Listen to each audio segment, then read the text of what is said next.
Je m'adresse à vous un peu à l'improviste pour vous dire que l'ensemble des dons effectués à TVL est, au moment où je vous parle, en baisse de 1/3 par rapport à la même période de l'an passé.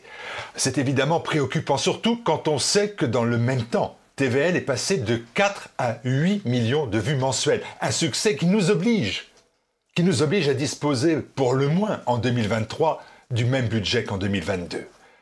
La période est difficile, je le sais, et nous vous demandons un effort, mais cet effort, il vaut vraiment le coup. La presse alternative tord le cou aux mensonges et à la propagande. Alors aidez TVL, donnez à TVL pour mener cette rébellion au quotidien.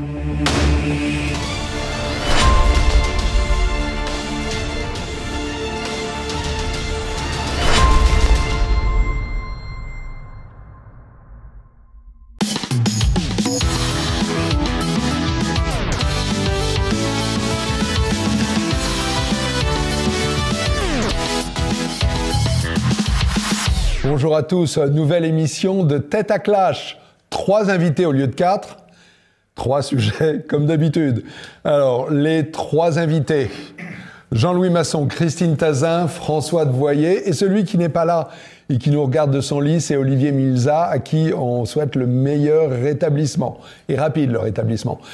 Et les sujets, c'est tout simple, c'est le match, je vais dire le mariage, oula, France-Maroc, je sais que ça ne fait pas rire tout le monde, le match France-Maroc qui va avoir lieu ce soir et dont on va parler abondamment. Le deuxième sujet, c'est l'élection d'Éric Ciotti à la présidence de LR.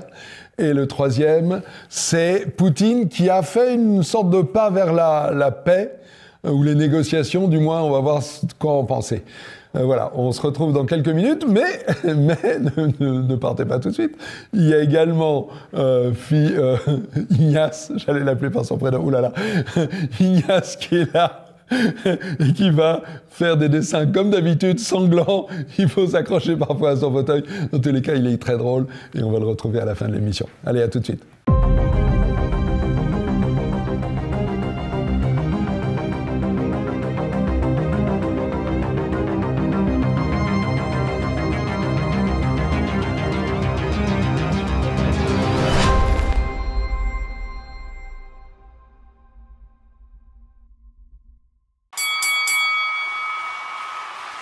Alors, premier sujet, France-Maroc. Alors, je vous préviens tout de suite, on enregistre le mercredi 14 décembre.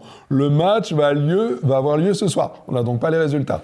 Et on n'aura d'ailleurs pas les résultats de la finale non plus, qui, elle, va avoir lieu dimanche. Mais le sujet, c'est quand même, c'est 2 choses. C'est la réussite exceptionnelle de la France, qui, encore une fois, se qualifie dans le dernier quart. C'est assez formidable. Et deuxièmement, c'est également le boycott qui n'a pas fonctionné, manifestement. Les audiences sont assez stratosphériques.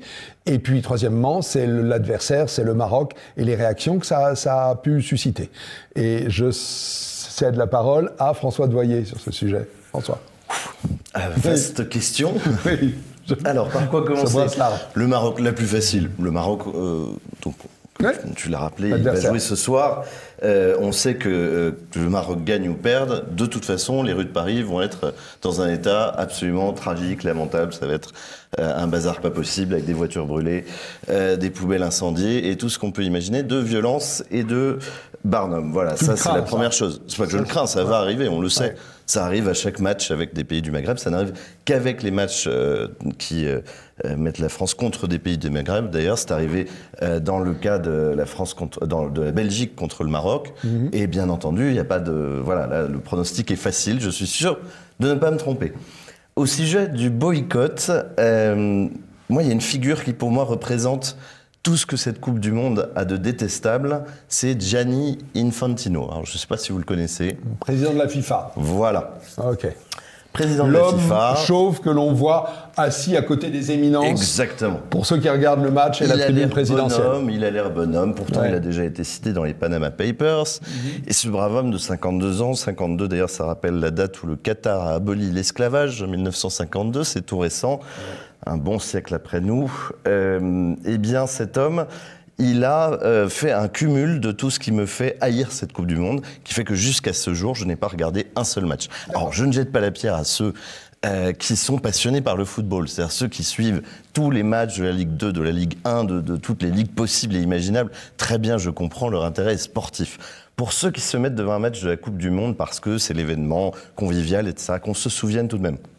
6500 morts, en gros, grossièrement, même le Qatar en reconnaît 500, dans les différents chantiers, des conditions de travail abominables, de ces migrants souvent venus d'Asie du Sud-Est, bref, quelque chose de tragique, des conditions d'organisation vraiment très particulières, et cet homme, donc Gianni Infantino, qui, au lieu de regretter tout cela, s'en félicite. C'est-à-dire que le type est arrivé, et devant toutes les télévisions rassemblées, au tout début de la Coupe du Monde, il a dit, eh bien, nous qui critiquons, comment pouvons-nous dire quoi que ce soit, puisque nous, Européens, je cite sa phrase, nous avons humilié le monde et fait du mal pendant 3000 ans, donc nous devons nous excuser pendant encore 3000 ans.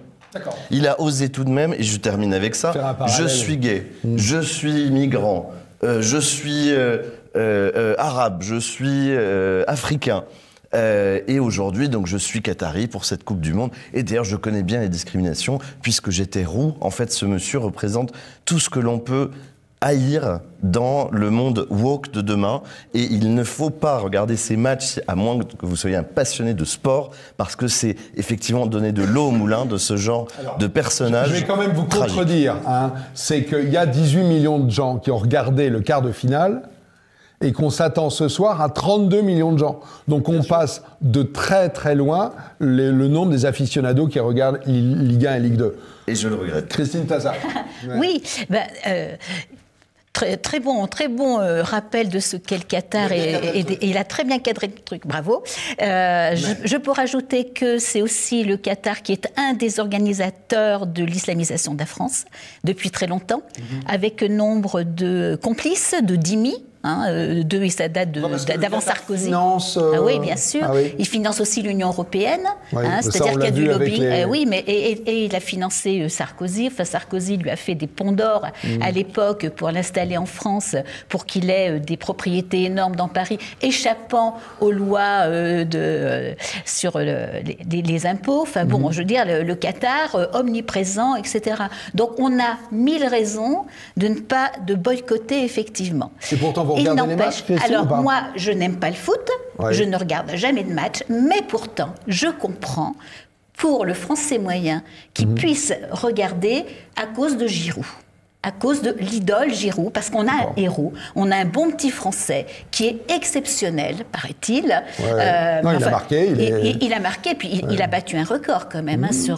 Donc c'est quand même quelque chose d'important.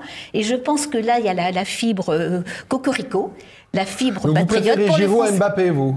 Ah, largement, il n'y a pas photo. Okay. Et n'en parlons pas de Benzema qui a été éliminé, qui a laissé la place du coup à Giroud, et ça c'est génial, parce qu'au niveau de l'état d'esprit, au niveau de ce qu'on attend de quelqu'un qui représente la France symboliquement, Giroud, il est parfait, il est extraordinaire. Alors vous devriez adorer les Marocains, parce que les Marocains, c'est les fils modèles.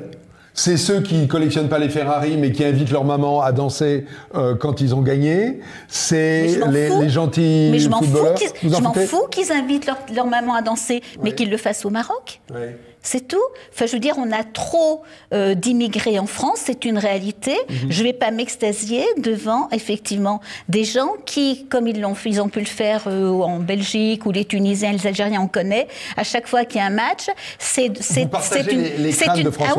une victoire identitaire pour l'arabo-musulman. Il y a quelque chose qui ne va pas. On est en France, on vit en France, et si ce soir, il l'emporte, même s'il ne l'emporte pas, et il a raison, ce qui va se passer, à mon avis, c'est qu'on va avoir aussi bien des Algériens, des Tunisiens, voire d'autres Africains du Sud, qui vont arriver. Le Maroc et l'équipe qui est soutenue par le reste du monde. Voilà, on le voit bien au Qatar, déjà. Et ça sera une soirée anti-France. Il faut pas rêver. Ça va être une soirée qui va montrer la supériorité ou l'égalité, enfin la grandeur et la revanche finalement de celui qui se considère comme le colonisé. Les anciens colonisés en fait. On va faire circuler la parole. Jean-Louis Masson, vous êtes aussi pessimiste que Christine Taza C'est-à-dire, moi je vois ça avec un certain recul. je suis très modérément intéressé par le football. Et surtout, il y a une chose qui me scandalise, c'est que certains sports, et notamment le football, qui en est l'archétype, certains sports sont le symbole de la civilisation bling-bling dans laquelle on est. Et je trouve qu'il est absolument scandaleux qu'on voit des sommes colossales. Alors, vous avez parlé d'Infantino, je pense qu'effectivement, on aurait pu parler des sacs de billets qui se transportent peut-être avec les dirigeants de la FIFA, mais aussi les sacs de billets qui se transportent avec les députés européens, l'Union européenne, parce que plus on est dans une organisation internationale, plus les gens sont pourris. Ah, non, mais il faut dire la vérité. 600 000 euros. Ça, il faut dire la vérité. Coupure, chez une dirigeante européenne. En France, on cible les députés français parce qu'on les a sous la main, mais a priori, le député français, statistiquement, je dirais, est 10 fois moins corrompu que le député européen. Et on a attrapé une députée grecque, mais combien y en a-t-il qui passent entre les gouttes? Parce qu'en plus, il n'y a pas ce filtre, ce suivi que nous avons contre les parlementaires français en France. Et au niveau de l'Europe, c'est dément. Et quand on voit les sommes colossales qui circulent, le statut que les députés européens se votent, parce que quand on entend parler les députés européens, c'est toujours, disons, les donneurs de leçons, etc. Et c'est les pires. C'est les pires. Moi, je vois bien que ce soit l'argent réglementaire qui circule ou l'argent occulte, je vois ce qui se passe et disons, parfois, je suis un peu effaré. Et le football, pour revenir au football, je vais venir au football, eh bien, le football, c'est une honte quand on voit les sommes que certains joueurs de football perçoivent et qu'en plus, au niveau de la France, par exemple, on consent au monde du football une fiscalité qui est tout à fait dérogatoire, qui permet de payer des sommes colossales à des joueurs qui servent à rien, et les 10 joueurs ne payent pas d'impôts sur ces sommes colossales. Il faut savoir que les joueurs de football ont des arrangements fiscaux en toute légalité. Mais c'est scandaleux. Et on voit, par exemple, les bonnes âmes qui s'insurgent parce qu'un chef d'entreprise gagne, certes, beaucoup d'argent, mais un chef de grande entreprise qui gagne beaucoup d'argent, il donne du travail à 20 000, 30 000 ou 40 000 personnes. Le joueur de football, il sert à rien. Mbappé, à quoi il sert? Bon, il tape dans un ballon. Mbappé, il tape dans un ballon. Et il vaut mieux d'ailleurs qu'il tape dans un ballon que de parler, parce qu'en général, il est quand même plus efficace pour taper dans un ballon, pour s'exprimer. Jean-Louis Masson, ça sur Mbappé, on peut discuter parce que ses prises de parole sont assez pertinentes. Alors peut-être que c'est le contraste par rapport à d'autres. Vous avez raison. Par rapport à la moyenne des autres joueurs de football, il est peut-être pertinent par rapport à la moyenne des autres joueurs de football, mais c'est quand même pas une référence. Et je crois donc qu'il y a quelque chose qui ne va pas. Et moi, je pense qu'il faudrait commencer par faire en sorte que les joueurs de football payent des impôts comme tout le monde, qu'on les traite comme on traite les chefs d'entreprise. Parce que c'est le PDG de Stellantis. Je vais avancer sur le boycott. Je vais avancer sur le boycott parce qu'on a annoncé la présence d'Emmanuel Macron ce soir à Doha. Il l'avait d'ailleurs dit, il avait dit il y a très longtemps, si la France est en demi-finale, je serai présent, et si la France est en finale, je serai présent. Donc il vient, il prend l'avion ce soir, à nos frais. Et bien sûr, bien entendu, protégé et tout. Bon, mais ça, c'est le président de la République. Quand il se déplace, il faut assurer un minimum de sécurité, et il ne va pas voyager en avion. C'était une boutade, par rapport Donc il prend l'avion de la République et il arrive avec un certain nombre d'invités. Est-ce que ça vous choque qu'il soit présent? Pas du tout. Je pense simplement que lui se dit quelle belle étoile j'ai, parce que j'y suis pour le soir de France-Maroc, et je vais comme ça pouvoir échapper à toutes les polémiques autour de la sécurité et des problèmes qui vont intervenir le soir à Paris. En revanche, un qui ne doit pas se sentir très bien aujourd'hui, c'est Gérald Darmanin. Lui, effectivement, ça doit l'angoisser beaucoup. Non, c'est parfaitement normal que le chef de l'État assiste à des matchs de Coupe du Monde. Vous dites vous-même, vous dites François, vous dites... Ah non, mais la France a refusé de boycotter. Moi, personnellement, je pense que les gens cohérents, les gens qui se disent de droite, qui refusent justement cette pensée woke, qui refusent la marchandisation du monde, qui refusent justement justement, on parlait de Kylian Mbappé. Moi, je trouve que son salaire est mérité à partir du moment où on sait que c'est une machine à faire consommer les gens. Par ailleurs, effectivement, je le trouve plutôt sympathique et je trouve globalement cette équipe de France très bien quand on compare à d'autres cuvées et en particulier à l'époque de l'Afrique du Sud. Donc vraiment, moi, je me réjouis. C'est plutôt une équipe sympathique. Sur la Coupe du Monde, c'était bien entendu aux États de boycotter, c'était à la FIFA de boycotter, c'était aux institutions. À partir du moment où ils ne l'ont pas fait, il est d'autant plus cohérent qu'ils viennent soutenir les équipes et jusqu'au bout qu'ils maintiennent leur soutien et leur accord. C'est plutôt les gens de droite, moi, qui m'inquiètent. Je me dis, mais j'espère que certains vont avoir la cohérence. C'est plutôt la cohérence que j'en ai entendu tant qui disaient avant la Coupe du Monde, non, c'est au Qatar. Ils se sont assis à gauche, c'était sur les questions de l'écologie, à droite, c'était sur les questions sociales et de la façon dont le Qatar imposait ses valeurs au monde entier. Pour l'ensemble, à gauche et à droite, c'est les questions de corruption, on en a parlé. 600 000 € en cash dans un appartement, ça doit prendre de la place, soit dit en passant. Et on n'a pas parlé des sous de der Leyen avec Pfizer. Donc la seule chose qui me gêne, c'est l'incohérence de ces personnes. Encore une fois, les institutions, ils ont joué le jeu du début à la fin. C'est normal qu'Emmanuel Macron soit au Qatar ce soir. C'est plutôt... en particulier le peuple de droite qui a l'habitude de dire ah oui ça je n'y toucherai pas et puis en fait on se retrouve à craquer. Non, il faut tenir.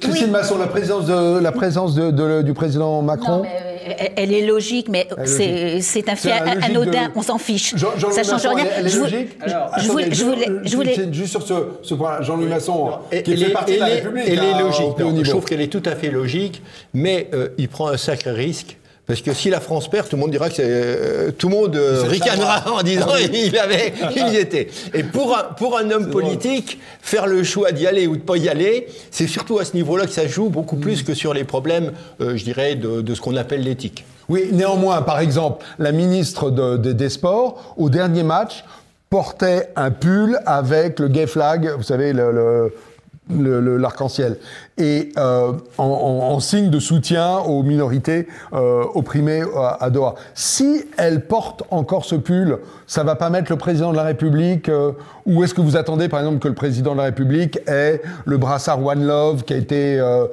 sujet de polémique au premier match? Disons, ça correspond, l'attitude de la ministre des Sports correspond au climat qui règne dans le gouvernement. Ce sont les idées du gouvernement. Après, on les partage pas. Moi, je ne les partage pas. Oui. Mais je dirais, on ne peut pas attendre mieux de leur part. D'accord. Christine Masson je ne m'appelle pas Christine Masson, mais... mais c'est très sympathique. C'est pas mal. C'est transidentité. J'ai pas fait François Masson en même temps. Ça va, je suis pas non plus trop précurseur. Christine Taza, pardon. Disons que là-dessus, moi je trouve que... on ne doit pas faire d'exhibitionnisme des causes pour lesquelles on est. Si on veut faire de l'exhibitionnisme en disant au Qatar, il y a des choses qui nous dérangent, on n'envoie pas ses joueurs, point barre. C'est-à-dire qu'on se débrouille pour que la FIFA dise non, etc. L'éthique, elle est là. Mais après, se balader avec un truc... je ne vois pas l'intérêt et je trouve ça assez gamin. Hein. C'est du niveau de maternelle. On est là, bon, il y a des choses qui nous dérangent, mais encore, et pourquoi l'homosexualité, et pourquoi la liberté pas d'expression, et pourquoi le halal, et pourquoi pas, enfin je veux dire, si on commence, et pourquoi pas effectivement la corruption. Donc moi ce qui me dérange, c'est qu'effectivement on prend un truc comme ça parce que c'est dans l'air du temps. Alors moi je suis pour le mariage homo, je suis pour la PMA, je suis pour tout ça. Donc on me fait pas de procès là-dessus. Hein. Mais il n'empêche que je ne supporte pas que, en France notamment... En fait, c'est le mélange de la politique et du sport qui vous dérange? Non, ce qui me dérange, c'est surtout de faire de mauvais procès. C'est pas le lieu, c'est pas le temps. Où on y va pas, on cautionne, on cautionne pas. Et puis... Allez, je vais refaire un tour de table et je vais vous apporter un nouveau sujet. Pardon, Christine. Je voulais ajouter quelque chose tout à l'heure, justement, par rapport au peuple de droite, etc. Je suis désolée, mais vu, excusez-moi, la merde dans laquelle les Français sont chaque jour, avec l'électricité, l'essence, les prix qui augmentent, le froid, toutes les entreprises qui ferment chaque jour, c'est une catastrophe, qu'il ils se disent, on va passer une bonne soirée, on va se régaler devant un beau match, parce que ça sera un beau match, parce que les Français jouent bien, etc. Et qu'on laisse de côté l'éthique ce soir, parce qu'on a vraiment besoin. Soir, ouais. Je suis contente qu'il y ait... Je veux dire, c'est pas moi... Voilà, je vais refaire un tour de table sur un sujet qui a été abordé, je crois, par Éric Zemmour, qui a dit que les doubles nationaux, donc franco-marocains, qui soutiennent le Maroc, sont des traîtres. Est-ce que vous allez jusque-là ? Qui veut intervenir ? France, oui, bien sûr. Oui, vous les trouvez... Si on vit en France, on doit défendre ce pays quand même. Et si on est binational, on doit défendre le pays où on vit. Jean-Louis Masson, vous êtes aussi véhément que Christine ? On ne doit pas s'en prendre aux binationaux. Enfin, on n'a que ce qu'on mérite. Contrairement à beaucoup d'autres pays, on accepte que les gens puissent... être français tout en ayant une autre nationalité, bon, c'est nous qui devons nous poser des problèmes à nous-mêmes. Ce sont les choix faits par le Parlement qui est élu par l'ensemble des Français sous la pression des médias qui formatent le peuple, etc. Mais c'est à ce niveau-là. Si nous le permettons, bah, tant pis pour nous. C'est à nous de corriger la loi. D'accord. Entièrement d'accord avec M. Masson. Si les supporters du Maroc n'étaient que quelques milliers en France, ça ne choquerait personne qu'ils soutiennent leur équipe. Ça devient un problème avec la massification de l'immigration et effectivement des politiques laxistes. Voilà, bon, c'est malheureusement un éternel problème. On va pas le régler ce soir, mais oui, ça ne me choque pas en soi. C'est le nombre qui fait le drame. Écoutez, on s'en arrête là. Alors là, je vais vous dire, il s'est passé un miracle aujourd'hui, c'est qu'on s'arrête juste à l'heure. Le sujet numéro 1 est terminé. C'est formidable, ça n'est jamais arrivé. C'est la fin de l'année et on se retrouve dans quelques secondes pour le sujet numéro 2. À tout de suite.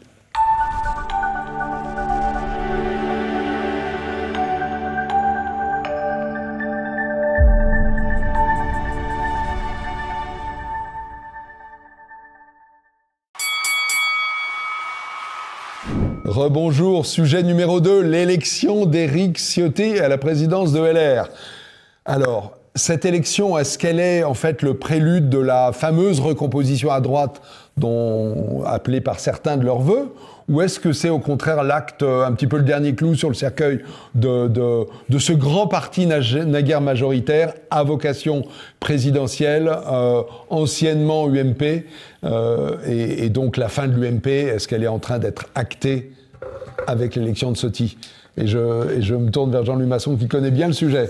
Alors, lorsque j'ai été élu député, je venais d'adhérer au RPR, c'était en 1978, et j'étais à 100% un soutien de la politique qui était défendue par Chirac et le RPR à l'époque, que ce soit sur l'Europe, avec le discours de Cochin, que ce soit sur l'immigration, avec les positions que prenait Pasqua, etc. Et donc, ce qui s'est passé, c'est une dérive épouvantable du RPR, alors qui s'est concrétisée, parce que ça n'a pas été un enclenchement, qui s'est concrétisé lors de la fusion avec l'UDF. Ça a été un drame, parce que c'est le renoncement total aux idées qui étaient en place, et puis ça a été encore accéléré avec Sarkozy, avec LR, etc. Donc, moi, je suis très heureux de l'élection de Ciotti, pour deux raisons. Parce que, enfin, au niveau de LR, il y a une coupure entre les faux ex-RPR qui sont des gens qui sont centristes, mais c'est plus épouvantable que les centristes, ils sont même plus épouvantables que les centristes, et puis une frange de droite. Et la deuxième raison pour laquelle je suis très content de ce qui arrive avec Ciotti, c'est que ça augure très probablement d'une scission qui arrivera tôt ou tard dans les temps qui viennent, et donc la disparition de LR. Et la meilleure chose qui peut arriver pour la France, c'est une clarification.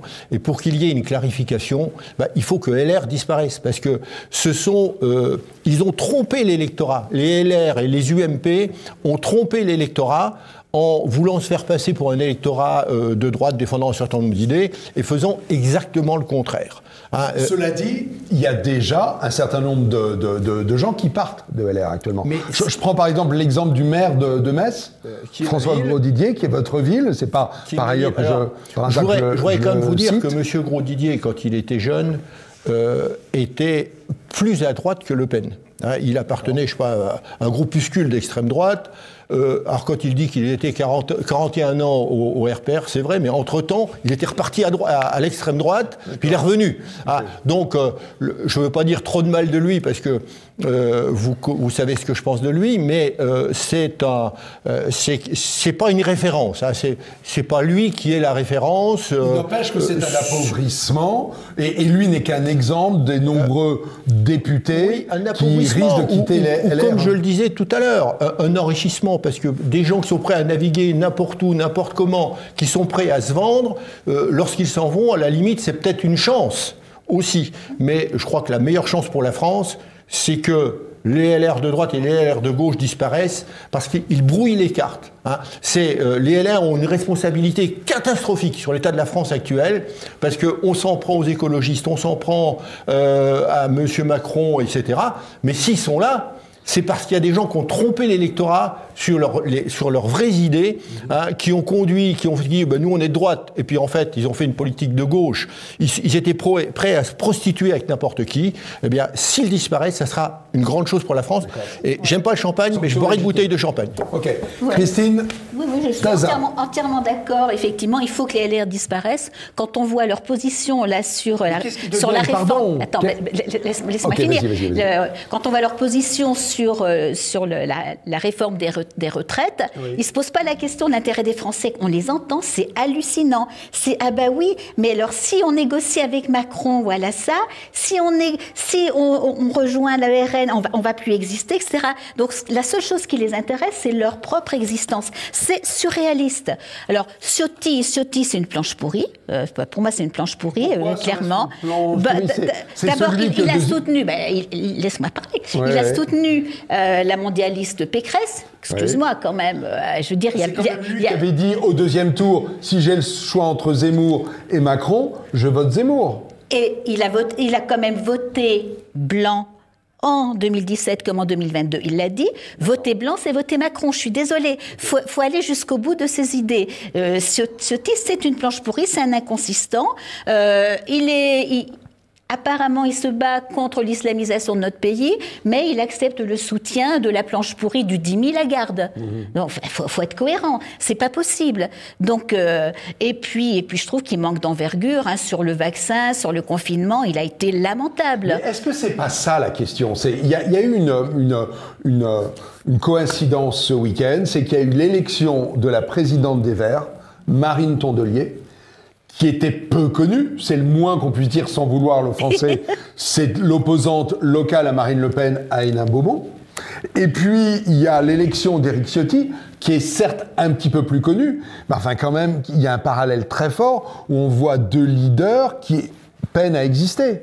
Est-ce que c'est pas aussi le signe de partis qui n'arrivent pas à mobiliser des gens à forte personnalité, des leaders? Si tu veux y aller, les insoumis, dans le chantier qu'ils sont en train de faire, là aussi, ça explose de partout. Non, mais est-ce que d'ailleurs, je vous remercie, parce qu'il y a un autre parallèle, je me tourne vers vous, François Voyer, il y a aussi des forces d'attraction. D'un côté, le RN pour une partie de LR, c'est ce que vous disiez en filigrane tous les deux, et de l'autre, LFI pour les Verts. Alors, pas encore, hélas, côté LR, en tout cas pas de manière assumée. Ouais. C'est-à-dire que publiquement, LR continue à avoir cette position, jamais, nous n'y touchons pas, etc. Je garde un chien de ma chienne à Éric Ciotti au sujet de l'affaire Grégoire de Fournas. Il a laissé croire, parce que lui n'était pas dupe un instant, que Grégoire de Fournas, vous savez, le député, s'adressait à son collègue quand il a dit qu'il retourne en Afrique. Il était présent, il savait pertinemment qu'il s'agissait des bateaux de migrants et absolument pas de son collègue. Donc il a joué ce jeu très malsain. Et ça, je pense que c'est une véritable faute juste avant son élection à la tête de LR. Ce qu'on peut se dire, la seule chose qui me donne de l'espoir, là, bon, la première, comme disait M. Masson, LR est mort depuis longtemps. Finalement, l'acte de décès, ça a été l'UMP. Ça s'est vu avec 2012. C'est une étoile morte depuis, donc c'est la queue de comète. Christian Jacob a hérité d'un EHPAD. Je pense que là, Ciotti hérite d'un centre de soins palliatifs. C'est la fin, on le sait. La question, c'est est-ce qu'on va mourir dans la dignité ou non ? Qu'est-ce que ce serait que mourir dans la dignité, à mon sens ? Ce serait qu'il se laisse davantage guider par sa haine d'Estrosi et de Muselier que par la peur de s'allier un jour au Rassemblement national.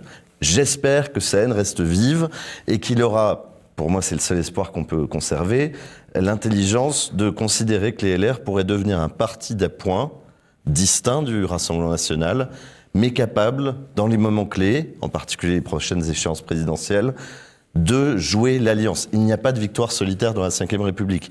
Il faudra des partis d'appoint. Reconquête, c'est vu de manière tellement extrémiste que c'est un parti d'appoint qui pourrait gêner le Rassemblement national. Si les LR avaient le courage de soutenir dans 4 ans la candidature d'un Rassemblement national, si ils continuent sur la dynamique qu'ils ont actuellement, oui, ça pourrait faire la différence. Est-ce que Ciotti sera capable de prendre ce rôle historique ? Je ne sais pas, on va le voir. La seule chose qui me rassure, c'est qu'il déteste tellement Muselier et Estrosi que ça pourrait le pousser dans les bras, effectivement, de Marine Le Pen ou de Jordan Bardella. Alors, ok, j'ai entendu, effectivement, on sent bien que ça peut se passer. Moi, je voudrais quand même peut-être revenir un petit peu en arrière. Est-ce qu'il n'y a pas en place, en France, la place pour un grand parti d'aspiration gaulliste, c'est-à-dire à la fois social, avec une grande vision internationale? Je me tourne vers vous, Jean-Louis Masson. Qui est-ce qui incarne ça? Non, mais il faut arrêter de parler de c'est fini, je parle du passé. De Gaulle est mort depuis 50 ans, ou même plus. Bon, il faut arrêter. Ceux qui parlent de gaullisme, c'est les gens qui n'ont rien d'autre à dire, rien d'autre à proposer. On dit, moi je suis gaulliste. Quand vous dites ça, vous n'avez rien dit. Et tous ceux qui vont à la soupe, pour employer un terme un peu cru, je dirais les mange-merdes. Excusez l'expression, mais ça veut dire ce que ça veut dire. Les politiciens qui sont allés dans n'importe quelle gamelle, comme on parlait tout à l'heure d'un élu de la ville où je suis, eh bien, ces gens-là, ils vous mettent du De Gaulle partout. Ils vous montrent des statues de Gaulle, etc. C'est une sorte de De Gaulle washing. Mais quand vous voyez ces gens-là, dont tous les proches étaient liés à l'OAS, etc. à l'époque. Moi, j'ai rien contre l'OAS, mais je ne suis pas là ni à dire l'OAS a raison, ni à dire De Gaulle a raison. C'est l'histoire. La page est tournée. Oui. Et ne parlons plus de gaullisme, parce que surtout, je dirais, plus les gens parlent de gaullisme, plus ceux qui parlent de gaullisme, c'est des gens pas estimables. C'est des gens qui n'ont rien à proposer et qui essayent de prendre ça comme alibi pour se justifier et justifier n'importe quelle position, des gens qui vont à la soupe, quoi. C'est les gens qui vont à la soupe. Pas spécialement. Je pense quand même qu'il y a des gaullistes authentiques. Je pense qu'effectivement, De Gaulle représente un amour de la France. On peut être d'accord avec lui ou pas, notamment sur l'Algérie, c'est le coin le plus brûlant, mais il n'empêche qu'il incarne, à tort ou à raison, c'est même pas le problème, le héros, celui qui a fédéré, celui qui a sauvé, qui a tiré la France des mains des Américains. Donc, quelque part, il incarne l'homme face à la mondialisation et à l'importance des États-Unis qui sont en train de nous bouffer. Il a tellement fédéré que tout le monde se revendique du gaullisme, c'est ce que voulait dire M. Zasson. Mais en même temps, je suis d'accord avec vous, mais c'est vrai que politiquement aujourd'hui... Faut pas jeter le bébé avec l'eau du bain. Faut pas jeter le bébé avec l'eau du bain. François. Non, mais effectivement, je suis d'accord avec M. Masson, le terme est devenu inopérant, même si, Christine Tazin, vous avez raison, si on se replonge vraiment dans l'histoire de ces années, ça a du sens, et en particulier, je pense, dans la notion de souveraineté, qui est une des plus essentielles dans l'héritage gaulliste. Mais aujourd'hui, c'est un terme qui a perdu, qui est liquéfié, qui est dénaturé, qui est malheureusement inopérant sur le plan politique. Jean-Louis Masson. Vous n'avez pas utilisé le sens gaullisme comme moi j'ai utilisé. C'est-à-dire, moi, c'est évident que, je dirais, les idées de Gaulle étaient tout à fait respectables et tout à fait légitimes, tout comme les idées de Napoléon. Mais dire je suis gaulliste aujourd'hui, c'est comme dire je suis bonapartiste. C'est l'histoire.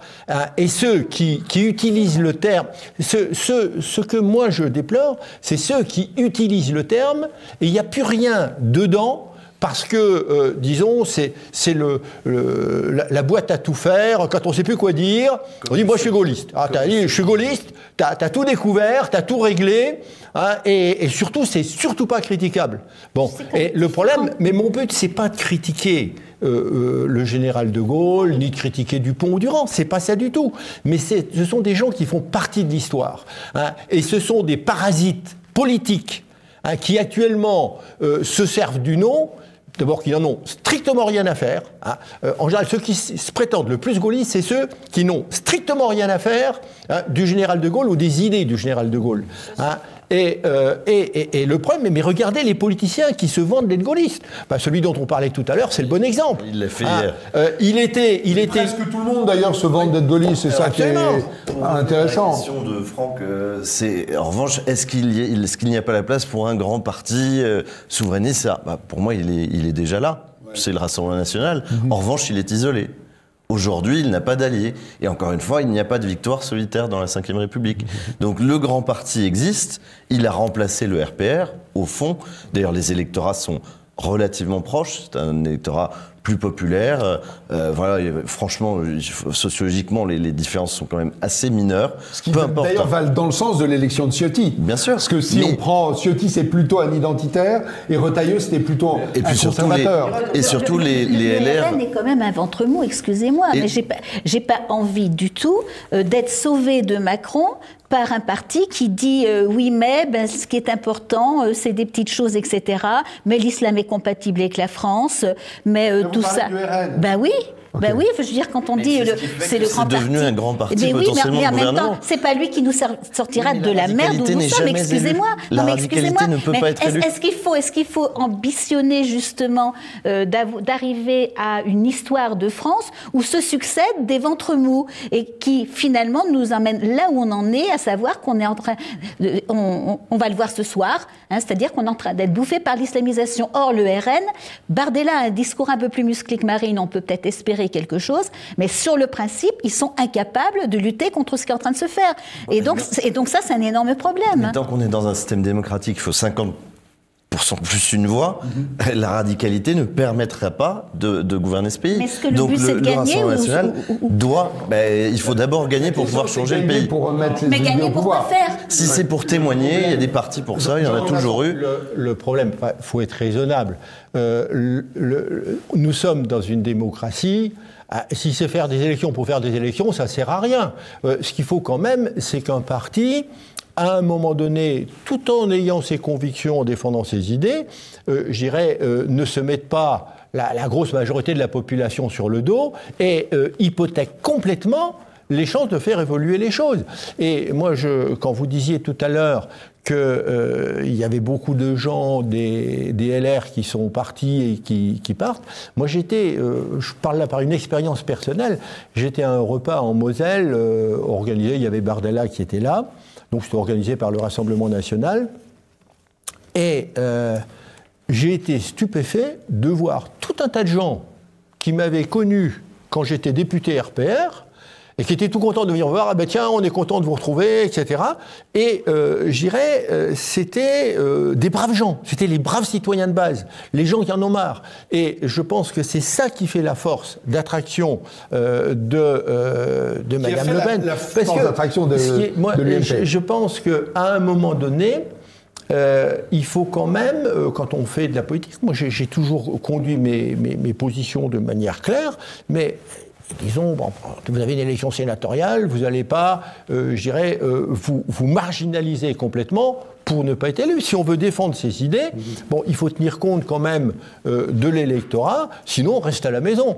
Si c'est pour faire 10%, on reste à la maison. Ce sera le mot de la fin, Christine. J'aimerais comprendre dans ce cas pourquoi il y a tant d'anciens adhérents du RN qui sont passés à Reconquête, parce que je peux vous assurer, parce que je les côtoie régulièrement, il n'empêche que ça veut dire qu'il se passe quelque chose, qu'il y a un schisme qui s'installe en France, et que si le RN ne devient pas plus musclé, je suis désolée, on sera de la même façon aux mains des macronistes, des mondialistes et des écolos dingos. Voilà. On ne va pas recommencer ce débat, parce qu'on l'a déjà eu et qu'on l'aura à nouveau, ça c'est certain que ça va se reposer.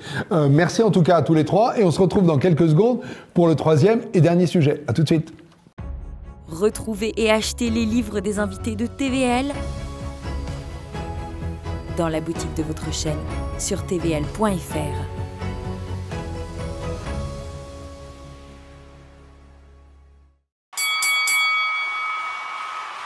Le conflit russo-ukrainien. Il y a quelques jours, Poutine a semblé ouvrir la porte à la possibilité de négociation. Vous voyez à quel point mes précautions oratoires sont grandes. Mais cette porte, semble-t-il, s'est refermée très vite, avec d'un côté le porte-parole du Kremlin qui a dit que le préalable, c'était la reconnaissance des territoires conquis, Et de l'autre côté, les Ukrainiens qui ont rappelé un programme en 10 points, dont le premier, c'est le fait que les territoires conquis en 2014 reviennent à l'Ukraine, et un certain nombre d'autres points, les prisonniers et tout ça. Voilà. Donc, quelles sont les pistes pour que ce conflit s'arrête, pour qu'il se fige, et pour que les choses reviennent à une forme de paix, comme avant? Les Ukrainiens diraient qu'ils ne sont plus en paix depuis 2014. Mais c'est un point qu'on abordera sans doute au sujet pendant ce débat. Christine Masson. Alors, Christine Taza. Il n'y a rien à faire. Je suis désolé. Christine Taza. J'étais pas venue me marier ici quand même. C'est pas possible. Je n'officierai pas. Et on n'est pas à Las Vegas. Allez, on y va.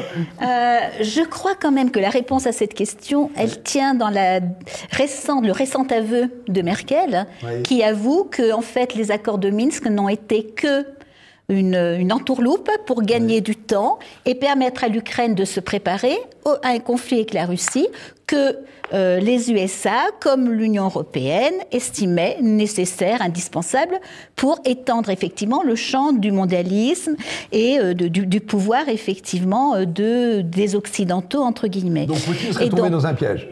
Ah oui, clairement. Et c'est un vrai scandale. Mais en même temps, nous, ça, depuis le début, nous soutenons Poutine depuis le début, donc on va être clair, pour tout un tas de raisons, et notamment parce qu'on a étudié historiquement, effectivement, tout ce qui s'est passé ils ont fait tout ce qu'il fallait pour que les accords de Minsk ne soient pas respectés et pour que Poutine se sente menacé par effectivement l'OTAN qui arrivant à ses portes, à ses frontières, ce qui est impossible vu l'histoire. La paix, elle arrive dans quelles conditions? Donc, je vais finir par ça. Je pense que Poutine ne négociera pas parce qu'il n'a pas à négocier. Je pense que là où on en est, ils ont créé, les Occidentaux, le clan Biden, le clan Union européenne, Macron, ont créé une situation telle que Poutine a compris que leur but, c'est de détruire finalement le substrat russe pour imposer le wokisme, pour imposer la mondialisation, pour imposer le système mondialiste que l'on est en train de vivre et qui est en train de nous faire crever. Et je pense que Poutine a intérêt, là où on en est, à attendre qu'on s'effondre, parce que, je l'évoquais tout à l'heure, ou l'Occident, parce que entre l'électricité, les crises, tout ce que vous voulez, on est en train de se casser la figure d'une façon monumentale, et que, à mon avis, c'est nous qui allons avoir besoin de négocier avec Poutine pour que ça s'arrête, moyennant quoi, effectivement, qu'on lui fiche la paix. Jean-Louis Masson.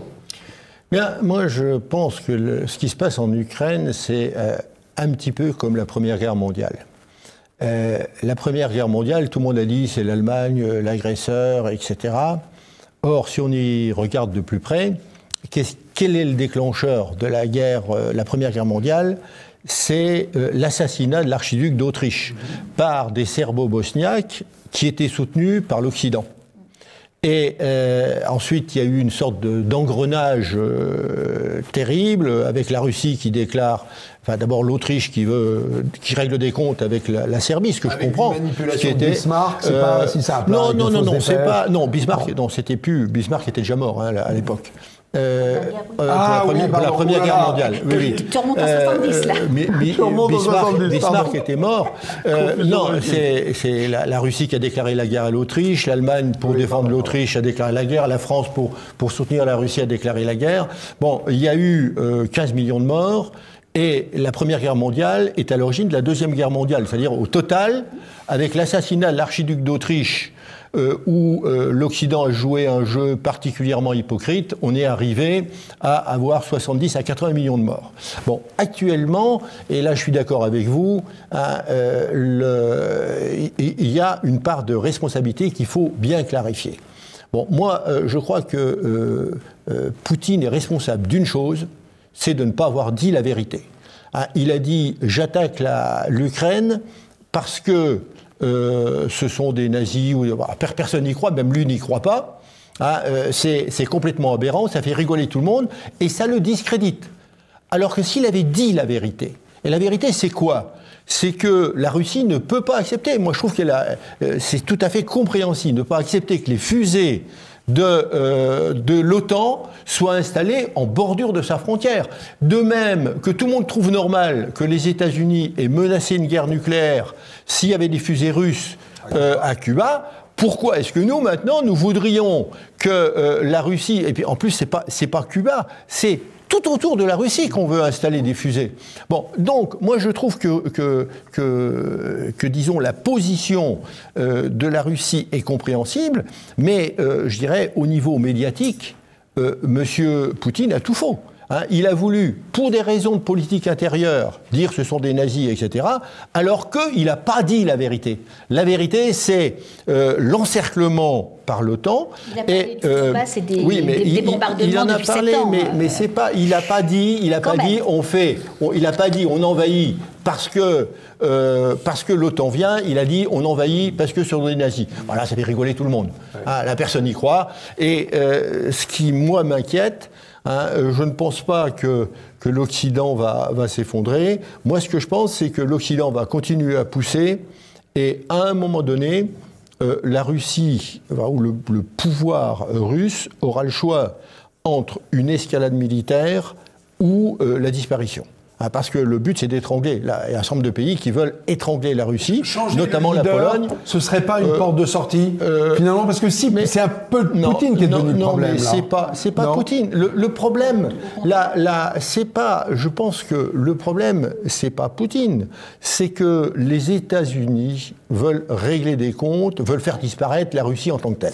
Bon, et le vrai problème, parce que si l'Union européenne et la Russie et les États-Unis défendaient aussi bien les droits de l'homme, etc., la souveraineté des États qu'ils le prétendent, pourquoi laisse-t-il le Turc Erdogan assassiner les Turcs? Pourquoi laisse-t-il l'Azerbaïdjan assassiner les Arméniens? Et même, pourquoi vont-ils maintenant acheter en prime pour l'Azerbaïdjan? On va même leur doubler les achats de gaz et de pétrole à l'Azerbaïdjan pour les remercier d'assassiner les Arméniens. Alors, il y a vraiment 2 poids, 2 mesures. Ces 2 poids, 2 mesures ne s'expliquent que par des arrière-pensées qui sont de déstabiliser la Russie. Ok, la paix dans tout ça. Parce que, vous voyez, je tire comme conclusion de vos 2 interventions, c'est que la paix semble très très loin. Parce il n'y a pas de terrain, on ne voit pas la voie de rapprochement entre ces 2 forces. Vous partagez ce pessimisme, oui, François Boyer? Vous avez parlé d'arrêter la guerre, non? Figée, oui. Vous l'avez évoqué aussi. Peut-être qu'elle va être figée par l'hiver, par des forces puissantes des 2 côtés du front. Qui peut savoir? Tous les observateurs se sont trompés depuis le début de ce conflit. C'est vrai. Tous ceux qui affirmaient doctement que la Russie n'allait faire qu'une bouchée de l'Ukraine se sont plantés. Ceux qui, au contraire, disaient que l'OTAN tout entier allait saccager la Russie au moindre missile tombé, à la moindre erreur diplomatique, se sont plantés aussi. Donc c'est l'inconnu. Ce qui est certain, pour filer la métaphore de M. Masson sur la Première Guerre mondiale, c'est que malgré tout, à un moment, il y a un agresseur. Et l'agresseur, ça a été la Russie. Tout comme l'Allemagne, en 14, a franchi la frontière belge, la neutralité belge, tout comme les nazis, en 39, ont envahi la Pologne. Il y a tout de même quelqu'un, à un moment, qui entre sur le territoire du voisin. Et de ce point de vue, je pense que Poutine a commis la plus grave erreur de sa vie, et pour lui-même, et pour la Russie.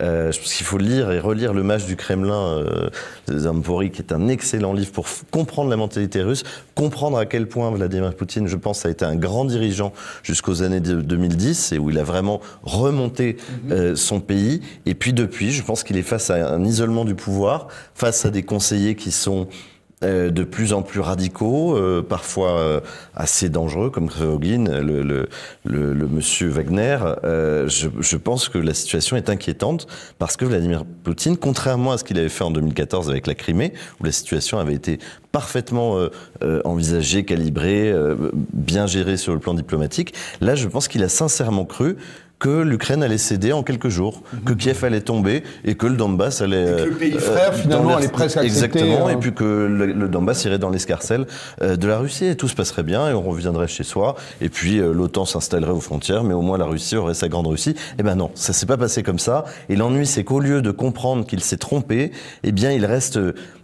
fixé sur cette guerre acharnée. Il faut rappeler que les territoires libérés, entre guillemets, dans le Donbass avec référendum, aujourd'hui, pour une bonne part, sont occupés par l'armée ukrainienne. Donc il n'a réussi aucun de ses objectifs. Aucun. La réalité, c'est que la Russie est dans une situation très dure, et quand on connaît l'âme russe, on peut sincèrement craindre le fait d'humilier les Russes. C'est-à-dire, c'est là que l'Occident commence à jouer un rôle un peu plus apaisant, en se disant si on va trop loin, la Russie peut exploser, et Vladimir Poutine a derrière lui des gens qui sont bien plus radicaux qu'il ne l'est. Oui, parce que il est raisonnable comparé à ceux qui pourraient le remplacer. Une des conséquences, c'est la Finlande dans l'OTAN. Ça, c'est quand même quelque chose de très bizarre. Perdu jusque-là, c'est-à-dire que la Suède dans l'OTAN. Mais bien sûr, non, mais là, ça a été vraiment objectivement. Et dans l'UE à terme. Objectivement, la Russie a enchaîné les erreurs depuis le début du conflit ukrainien. La seule chose qui a été bien choisie, c'était le timing. Biden, pas dans sa meilleure forme. Macron en réélection, Merkel disparue. Il y avait effectivement une fenêtre de tir pour intervenir. C'est pas lui qui l'a choisi, le timing. Je suis désolée. Le timing, il date de quelques mois auparavant, quand Biden d'un côté et Zelensky de l'autre ont fait ouvertement des déclarations disant que l'Ukraine allait entrer dans l'OTAN, etc. Je suis désolée, c'était une déclaration de guerre. Ils ne pouvaient pas rester sans rien faire, sans réagir à ça. Oui, c'est pas possible. La rentrée dans l'OTAN, c'est un process compliqué. Non, mais peu importe. Rien qu'avec le Donbass, ça n'était pas possible d'entrer dans l'OTAN. Donc c'est faux. Il n'empêche qu'ils ont multiplié ces déclarations. Je suis désolée. Jean-Louis Masson. Je partage votre point de vue, car d'abord, ce qu'il faut bien voir, c'est que la Finlande et la Suède, de toute manière, ils étaient neutres sur le papier, mais ils ne l'étaient pas. Enfin, ils étaient dans l'Union européenne, ils avaient traité et signé des traités d'accord, etc.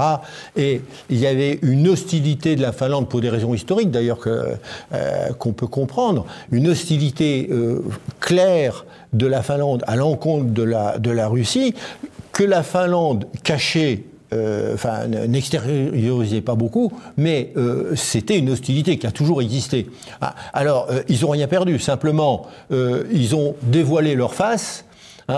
C'est tout. Vous ne croyez pas que c'est un peu plus subtil que ça, parce que les peuples, je connais bien la Suède pour y avoir vécu, en Suède et en Finlande, il y avait quand même une volonté d'être neutre.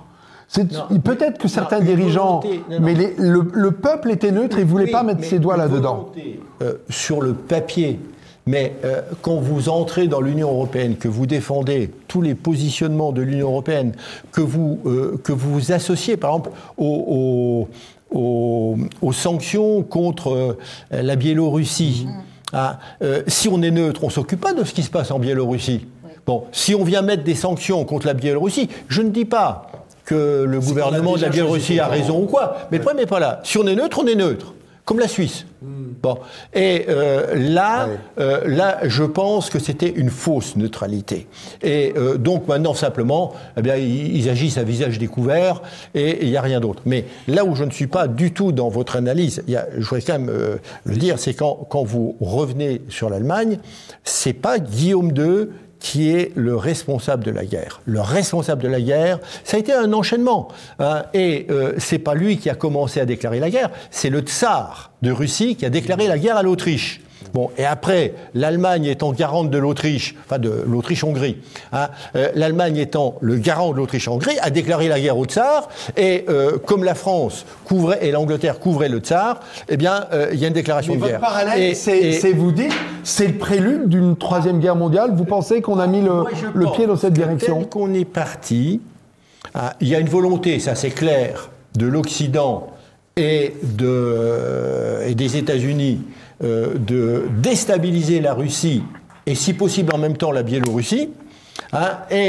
Donc, si cette volonté se concrétise, à un moment donné, la Russie va avoir le dos au mur. Et je pense qu'il y a une première étape. C'est là où est le danger. Il y a une première étape qui sera le bombardement des centrales nucléaires. Peut-être pas l'utilisation d'une bombe atomique tout de suite, mais le bombardement des centrales nucléaires de l'Ukraine, parce qu'il y a 3 centrales nucléaires en Ukraine qui pourraient très bien être bombardées, et avec, disons, pour montrer que, disons, si ça continue, ça finira mal. Oui. Et si, à ce moment-là, l'Occident réagit dans l'autre sens, disons, on aura l'enclenchement. Et ça peut arriver. Ça peut arriver, et moi je crois que l'Occident joue un sale jeu dans cette affaire, ça peut finir très mal. Je voulais juste Christine Tazin, c'est le dernier mot. Rapidement, qu'on a une vidéo qui date de 7 ans avant 2022, du conseiller militaire de Zelensky, qui expliquait clairement, en toutes lettres, comment ça allait se passer pour pousser Poutine à déclarer la guerre. Et il a exactement ce qui s'est passé, clairement. Je connais pas les 10 ans. Il est tombé dans le piège, c'est ce que je dis. Oui, mais il n'avait pas le choix. Ils ont réussi à tout bidouiller. On pourrait s'attendre à ce qu'un grand stratège évite les pièges. Mais non, il ne pouvait pas le savoir à l'époque. Il n'avait pas le choix. Il peut pas. Allez, on a dépassé le temps imparti. Nous nous retrouvons dans quelques secondes avec Ignace et ses dessins. Et ensuite, on se souhaitera une bonne année. Vous allez voir, j'ai quelques recommandations aussi. À tout de suite.